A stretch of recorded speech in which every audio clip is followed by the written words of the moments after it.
Hello and welcome to episode 258 of EaglEye. I'm Mahmoud. And I'm Jamie. Thank you for joining us. This year, there's been many new and exciting movies that's been released. However, many people haven't seen them in the theater, which I think is the best viewing experience. Our first story covers how local theaters are struggling to attract crowds. Let's take a closer look.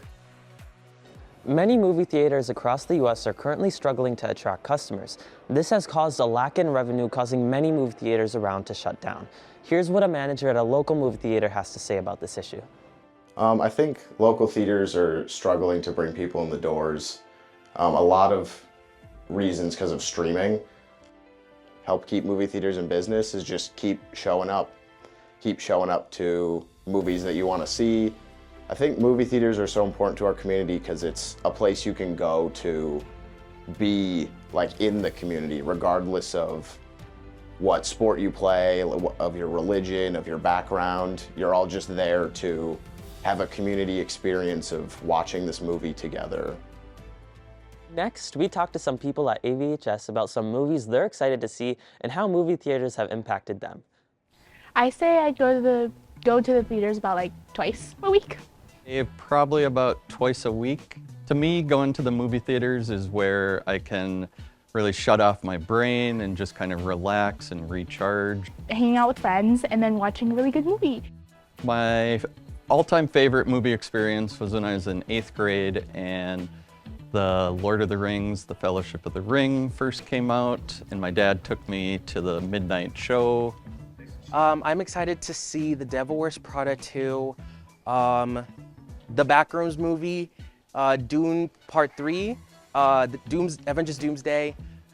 There's also Obsession and Star Wars, but the biggest movie this summer is The Odyssey. I'm really excited to see the Backrooms. It's like #1. And then the new Spider-Man movie. Movie theaters are struggling and you can help revive them. Go to your local theater with your friends and watch a good movie. The person who introduced this last story seems really intelligent and handsome. He looks familiar, however, he could use some humility. Anywho, our next story also covers an underappreciated art. That art form is dance. This is a sport that is physically and emotionally demanding and deserves a brighter spotlight. I agree. Now let's make like Gaga and just dance. Usually, most people don't take the time to acknowledge how much it actually takes to be a dancer. So, let's look at why dance is so overlooked and what actually goes on behind the curtains. It's often overlooked, especially like now, I'd say, because dance is compared and it's not necessarily considered as a sport to many people. Because dance has such an athletic side, I think sometimes it goes overlooked, the need for strength training and flexibility training and cardio training and all the full body effort that goes into dance. And I just think it's kind of missed sort of the athletic component and the artistry. It's not just artistry, it's both. Dance also requires a lot of time commitment that often goes unseen. Because we only see performances, a lot of times we don't understand the amount of hours of rehearsal and technique training in addition to the rehearsal that go into that. I've had to make a lot of sacrifices, like time-wise, because a lot of times like you could be hanging out with your friends or like doing something else or doing homework.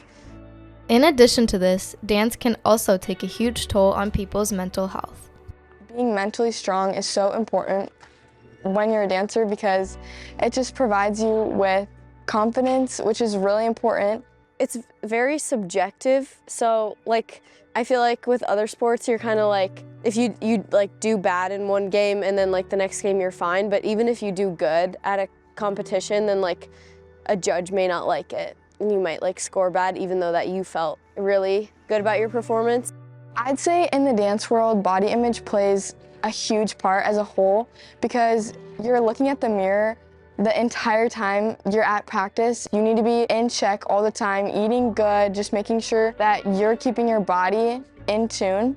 So, next time you see a dancer, make sure you acknowledge them for all the adversity they have to face on a normal basis instead of overlooking them. Dance takes a lot of time and effort both in and out of school. Right? I can't imagine how much they balance every day.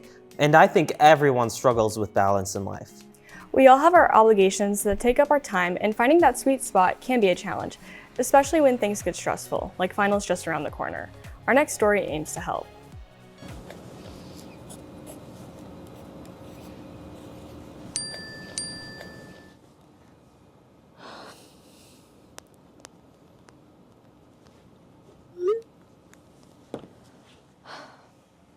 When school ends, the work doesn't. Many students go home to hours of homework, but trying to have a balance between school and life can be challenging. Shall we take a look? I think students are overwhelmed with school because they're not just doing school. Students are doing many things. Students are doing extracurriculars, some work a job, taking care of family members, and so there's just multiple balls, I say, in the pinball machine that they're juggling, and so it's not just about school, it's about everything. I have work too on that same day, so I usually get home around like 10 p.m. So it kind of overwhelms me because I have to stay up until like 12 to finish my assignments, or sometimes I don't even finish them and then they're late. To help students handle these challenges, teachers shared some important advice. Time management in general. Like, hey, I have an hour before work after school. Let's do something for that hour. Let's work on stuff. Do you finish it at that hour? No, but like, you can get a lot of stuff done in that time frame. And now when you work on stuff later, after work or after sports or whatever you have, it's more manageable.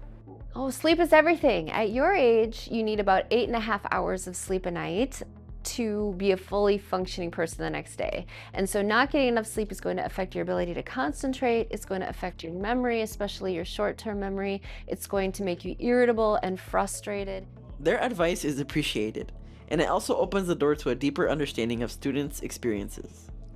As adults, we've seen and experienced things that you all are working through, and you all want to experience it yourselves. So we have that clash in conversation a lot of times. So I think being patient and communicating with each other is really important. Success isn't just about grades. It's about growth, focus, and remembering that life exists outside of classrooms. Start small, take control, and make time for both work and life. That's how balance is built. Working hard matters, but so does taking a break.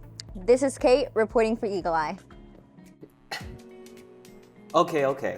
I feel attacked. I know I need better sleep. I know I need better time management. I know. It's not just you, Mahmood. Everyone struggles with life balance. Oh, yeah, okay. Well, it does make me feel a little better knowing that. You want to know what else makes me feel a little better? Yeah, sure. Cute animals. Oh, good. Good for you. I'm not sure that's relevant. Oh, it's relevant. Because one student here at AVHS is actually like a low-key farmer, and he gets to hang out with cute animals every day. Here's Audrey with the story, one of ours, Jackson Cozy. What's up, EaglEye? Welcome back. Have you ever looked at someone at school and wondered, I wonder what their hobbies are like? Well, take Jackson Cozy, for example. Most people here at school know him as a football star, but what they don't know is he's a farmer. Let's go check out some of his work.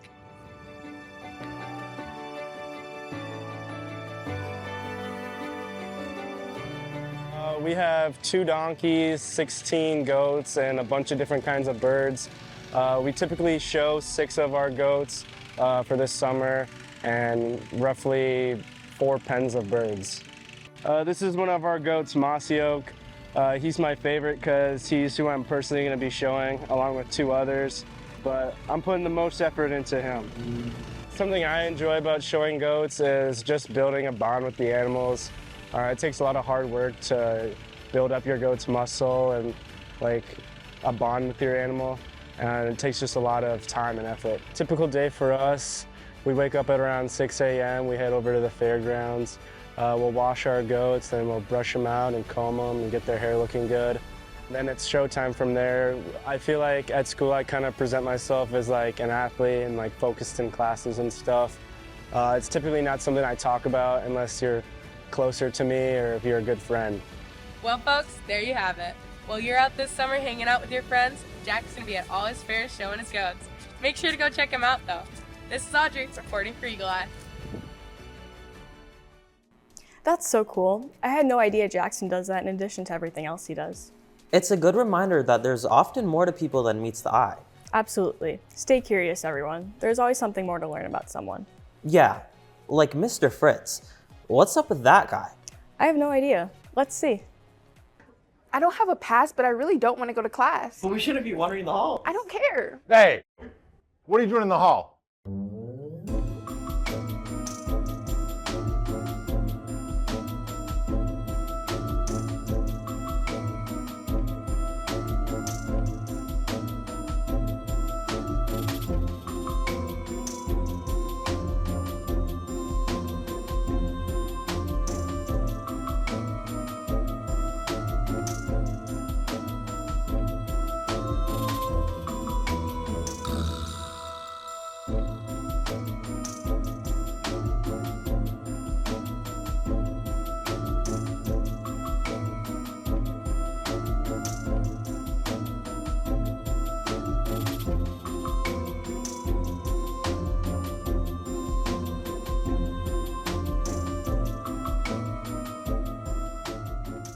Mr. Fritz, what is this? I got her. I found the thief, Mr. Mons. Finally. All yours now. For years, maybe 4, we've been trying to figure out where all the children's books went. Just another day in the duty of a rover.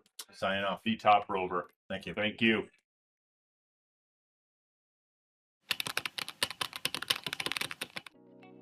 Oh, okay. Mr. Fritz is doing AVHS, an important service. Thank you, Mr. Fritz. Well, that is all the time we have for today. Take time to go and see a new movie this weekend. We promise. The theater is the best way to see a movie. Thank you for tuning in and showing support, and as always, thanks for watching.